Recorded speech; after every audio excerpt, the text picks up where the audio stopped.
আজ থেকে ১০০ বছর পর ক্যালেন্ডারের পাতায় যখন ২১২৪ সাল, আমাদের প্রায় প্রত্যেকের দেহ তখন মাটির নিচে, অস্তিত্ব তখন রুহের জগতে। ইতিমধ্যে ফেলে যাওয়া আমাদের সেই সুন্দর বাড়িটা হয়তো পরবর্তী প্রজন্ম ভোগ করছে। পছন্দের কাপড়গুলো ব্যাকডেটেড হয়ে গেছে।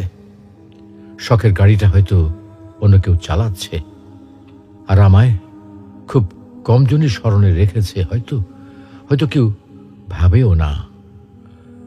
হাতে তাদের সময় নেই, যাদের জন্য এত কিছু করতে করতে নিজের জীবনটাই শেষ করে দিয়েছিলাম।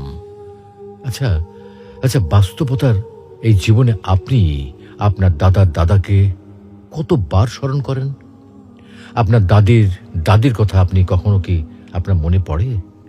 পৃথিবীর বুকে আজকে এই বেঁচে থাকা, এত হইচই, এত মায়াকান্না এভাবেই চলছে।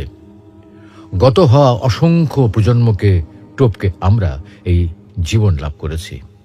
তেমনিভাবে আগামীতে অসংখ্য প্রজন্মের ভিড়ে হারিয়ে যাবে আমাদের এই জীবন। কিন্তু খুব কম লোকই সময় পায় ফেলে যাওয়া জীবনটা একটু ফিরে দেখার।